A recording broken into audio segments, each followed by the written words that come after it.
Hi friends, எல்லாருக்கும் வணக்கம். இந்த வீடியோவில் வந்து பார்த்தீங்கன்னா, நான் எதை பற்றி பேச போகிறேன்னா, வேர்ல்பூல் வாஷிங் மிஷினை பற்றி தான் பேச போகிறேன். நான் எங்கள் வீட்டில் வந்து பார்த்தீங்கன்னா, புதுசாக இந்த வேர்ல்பூல் வாஷிங் மிஷினை வாங்கியிருக்கேன்.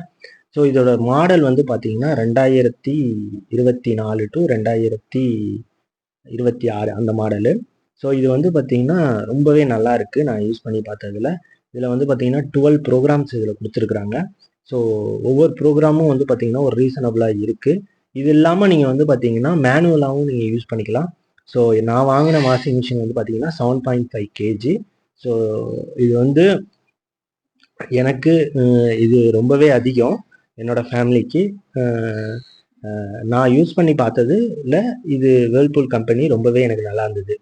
ஸோ இதனுடைய டைப் எப்படி அப்படின்னு வந்து பார்த்தீங்கன்னா, இந்த டோர் வந்து பார்த்தீங்கன்னா மெல்லமாக க்ளோஸ் ஆகும். ஸோ அந்த மாதிரியான ஒரு டோர் இது வந்து பார்த்தீங்கன்னா நல்லா இருக்கு. இதில் வந்து பார்த்தீங்கன்னா இந்த டிட்டர்ஜென்ட் கொட்டுறதுக்குனே தனியாக ஒரு இது இருக்குது. அதில் வந்து பார்த்தீங்கன்னா நம்ம தனியாக வந்து சர்ஃபோ இல்லை வந்து பார்த்தீங்கன்னா லிக்விடோ நீங்கள் யூஸ் பண்ணிக்கலாம். ட்ரம்முமே நல்லா பெருசாக இருக்குது.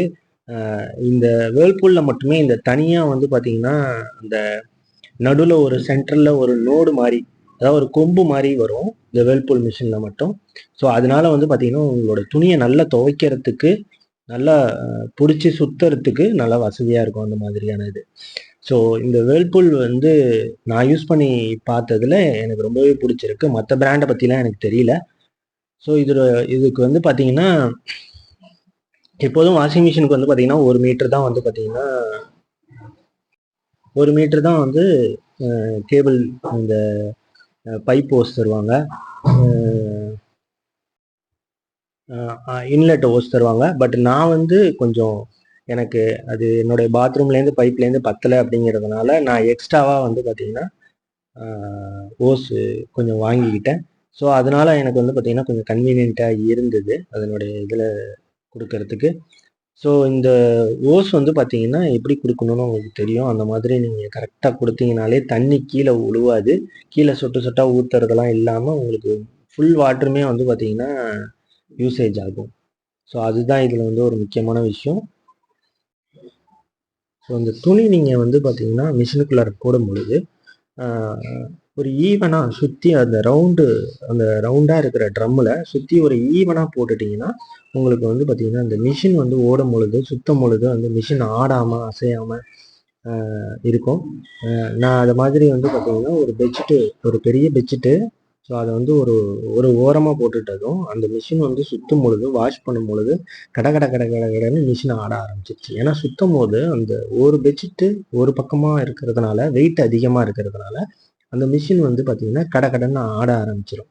ஸோ அந்த மாதிரி இல்லாமல் நீங்கள் வந்து ஒரு ஈவனாக எல்லா சைடுமே வந்து பார்த்தீங்கன்னா கொடுத்தீங்கன்னா மிஷின் வந்து சுத்தம் பொழுதும் அதில் துணி வந்து ஊற வைக்கும் பொழுதும் ஒரு ஈவனாக இருக்கும். ஃபுல் தண்ணியிலையும் வந்து பார்த்தீங்கன்னா அந்த தண்ணியில் வந்து பார்த்தீங்கன்னா ஃபுல்லாக நனையும். ஸோ ஒரு சைடு அதிகமாகவும் ஒரு சைடு வந்து பார்த்தீங்கன்னா கம்மியாக இருந்தாலும், கம்மியாக இருக்கிறதுனாலையும் அதிகமாக இருக்கிறது வந்து பார்த்தீங்கன்னா நனையாமல் போயிடும். ஸோ இந்த பாக்ஸில் வந்து பார்த்தீங்கன்னா சர்ஃபு இல்லைனா வந்து பார்த்தீங்கன்னா லிக்விடு யூஸ் பண்ணுறது நல்லது. ஏன்னா சர்ஃபு வந்து கரையாமல் போயிடுச்சுன்னா கஷ்டம். ஸோ லிக்விடை ஊற்றிக்கிட்டீங்க அப்படின்னா வந்து பார்த்தீங்கன்னா உங்களுக்கு தேவையான அளவுக்கு அது ஆட்டோமேட்டிக்காகவே அந்த தண்ணி வந்து அந்த பாக்ஸ் வழியாக தான் கீழே ஊற்றும். ஸோ உங்களுக்கு ஆட்டோமேட்டிக்காகவே அந்த சர்ஃபு ஃபுல்லாக கரைஞ்சி துணி ஃபுல்லாக வந்து மிக்ஸ் ஆக ஆரம்பிச்சிடும். ஸோ அதனால வந்து பார்த்தீங்கன்னா டேரெக்டாக நீங்கள் ட்ரம்மில் ஊற்றுறதுக்கும் இதில் ஊற்றுறதுக்கும் ஒரு நல்ல வித்தியாசம் இருக்கு. அந்த தண்ணியோட அது கலந்து நீங்கள் தண்ணியில் கரைச்சி கொடுக்காம தண்ணியோட அது கலந்து அது வரும். ஸோ வேர்ல்பூல் வாஷிங் மிஷினை பொறுத்தவரையும் வந்து பார்த்தீங்கன்னா 4 ஆப்ரேஷன் இல்லை, மற்ற இதுலேயுமே அப்படி தான். ஃபஸ்ட் எடுத்தோடனே வந்து பார்த்தீங்கன்னா சோக்கு, அடுத்தது வந்து பார்த்தீங்கன்னா வாஷு, அடுத்தது வந்து பார்த்தீங்கன்னா ரின்ஸு, அடுத்தது வந்து ட்ரை. ஸோ இதான் அதனுடைய இது. நம்ம மிஷினை ஆன் பண்ணோடனே எப்படி தண்ணி வந்து வருது பாருங்கள். இதில் மிஷின் பண்ணுற ஒரு வேலை என்னன்னா, இந்த எவ்வளோ துணி இருக்குது, எவ்வளோ தண்ணி தேவைப்படும், இதை எவ்வளோ நேரம் வந்து பார்த்திங்கன்னா நம்ம துவைக்கிறதுக்கு இதை எடுத்துக்கணும் அப்படிங்கிறத அதுவே மெஷர் பண்ணி, ஸோ எவ்வளோ துணி இருக்கோ அதுக்கு தகுந்த அளவு தண்ணி வந்து அதுவே எடுத்துட்டு எவ்வளோ நேரம் இதை துவைக்கணும், எவ்வளோ வெயிட்டு துணி இருக்குன்னு பார்த்துட்டு அந்த அளவும் எடுத்துக்கும். உதாரணத்துக்கு நான் போட்டிருக்க துணிக்கு 1 மணி நேரம் 18 நிமிஷம். ஸோ எடுத்துக்கிட்டு அந்த அளவுக்கு தண்ணி, அதாவது துணி போட்டிருக்க அளவை விட கொஞ்சம் கூட, அவ்வளோதான். அதனால ஃபுல் ட்ரம்முமே தண்ணி எடுத்துக்காது.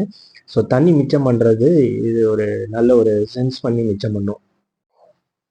அது வந்து துவைக்கிற நேரம் எவ்வளோ அப்படிங்கிறத மெஷர் பண்ணி அந்த நேரம் துவைச்சிட்டு அதை அலசுகிற நேரம் வந்து பார்த்திங்கன்னா துணி அந்த தண்ணி எல்லாம் வந்து பார்த்திங்கன்னா வெளியில் தள்ளுறது நல்லா ஃபோர்ஸாக இருக்கும். ஸோ அந்த மிஷின் வந்து எப்படி வெளியில் தள்ளுதுன்னா அந்த ட்ரம் வேகமாக சுற்றும் பொழுது அந்த தண்ணி ஆகப்பட்டது வந்து பார்த்திங்கன்னா வேகமாக மிஷின்லேருந்து வெளியில் வரும். ஸோ இதை மாதிரி ப்ராசஸ் நடக்கும் பொழுது உங்களுடைய துணி வந்து பார்த்திங்கன்னா ஃபுல்லாக ட்ரை ஆகிறதுக்கு நல்லா அலசி காய வைக்கிற மாதிரியான ஒரு ஸ்டேஜ் தான் அந்த ரின்ஸ் அண்ட் ட்ரை. ஸோ அதை சுற்றும் பொழுது அதில் உள்ள தண்ணி எல்லாம் வந்து பீச்சிட்டு வெளில வர்றதுனால உங்களுக்கு அந்த நுரையோட அழுக்கு கிழுக்கு எல்லாமே கலந்து வந்துடும். ஸோ இந்த ப்ராசஸ் வந்து பார்த்திங்கன்னா அந்த மோட்ரு சுற்றுறதுனால நடக்கிறது. ஸோ அந்த மோட்ரு எந்த அளவுக்கு ஸ்பீடாக சுற்றுதோ அந்த அளவுக்கு அந்த தண்ணி வெளியில் வரும். ஸோ 1 மணி நேரம் 18 நிமிஷம் வந்தது. இப்போ இந்த ஸ்டேஜில் வந்து பார்த்திங்கன்னா ரின்ஸ் பொசிஷனு. ஸோ இதில் வந்து பார்த்திங்கன்னா 47 நிமிஷம் பேலன்ஸ் இருக்குது. ஸோ இந்த மாதிரி வந்து ப்ராசஸில் தான் துவைக்குது. ஸோ எவ்வளோ நீங்கள் துணி போட்டாலும் இந்த சுற்றும் பொழுது வந்து பார்த்தீங்கன்னா அந்த துணியாகப்பட்டது கம்மியாயிடும். ஏன்னா வந்து ஃபுல்லாக ட்ரை ஆகிறதுனால நீங்கள் துணியோட அளவும் பார்த்து போட்டிங்கன்னா அந்த அளவுக்கு துவைக்கிறதும் குவாலிட்டியாக இருக்கும். நீங்கள் ஒரு வாஷிங் மிஷினில் ட்ரம்மோட ஃபுல் அளவு நீங்கள் போட்டிங்கன்னா அதோடைய துவைக்கிற குவாலிட்டி கம்மியாக தான் இருக்கும். அந்த வாஷிங் மிஷினோட 3/4 லெவல் தான் நீங்கள் துணி போடணும். ஸோ அப்போ தான் அதனுடைய இது நல்லாயிருக்கும். ரின்ஸ் பண்ணுறதும் நீங்கள் மேனுவலாக வந்து பண்ணிக்கிறதுனாலும் பண்ணிக்கலாம். ஒரு முறை 3 முறை ரின்ஸ் வேணுமா, 2 முறை ரின்ஸ் வேணுமா, இல்லை 3 முறை ரின்ஸ் வேணுமா அப்படிங்கிறத நீங்கள் பண்ணிக்கலாம். இல்லை ஆட்டோமேட்டிக்காக விட்டுட்டிங்கன்னா அதுவே 3 முறை ரின்ஸ் பண்ணிக்கலாம். ஸோ என்னுடைய வேர்ல்பூல் மிஷின் வந்து பார்த்தீங்கன்னா 3 டைம்ஸ் ரின்ஸ் பண்ணுது. அதாவது அலசி அதை வந்து தண்ணி வெளியில் விடுது. ஸோ இப்போ இந்த ட்ரை ஸ்டேஜ் வரும்பொழுது, ரின்ஸ் முடிஞ்சு ட்ரை ஸ்டேஜ் வரும்பொழுது ஒரு 10லேருந்து 15 நிமிஷம், அதாவது வந்து பார்த்தீங்கன்னா உங்களோட துணியோட அளவை பொறுத்து இருக்குது. ரொம்ப கம்மியான துணி இருந்ததுன்னா ஒரு 10லேருந்து 15 நிமிஷம் அந்த ட்ரை நடக்கும். ரொம்ப அதிகமான துணி இருந்ததுன்னா ஒரு 15 நிமிஷத்துக்கு மேலே நடக்கும். ஸோ அதிகமான துணி இருந்தால் தண்ணியும் அதிகமாக வரும். ஸோ அந்த ரின்ஸு ட்ரையிங்கும் அதிகமாக தேவைப்படும்.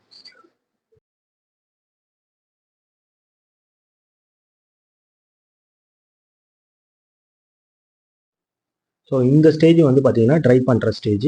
ஸோ அலசறதுக்கும் மோட்ரு வேகமாக சுற்றி அந்த துணியில் உள்ள தண்ணியெல்லாம் வெளியில் வந்து தான் அலசும்.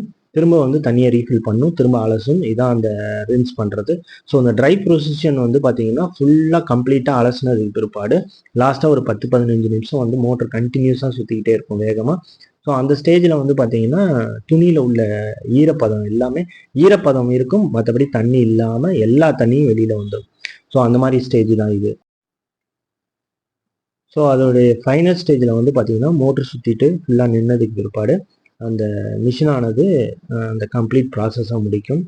ஸோ இதுக்கு பிற்பாடு அந்த துணி வந்து பார்த்தீங்கன்னா நமக்கு ஜஸ்ட்டு ஒரு 1/2 hour 1 hour வந்து வெயிலில் காயப்பட்டாலே ஃபுல்லாக வந்து ஃபுல் ஈரமும் அதுலேருந்து போயிடும்.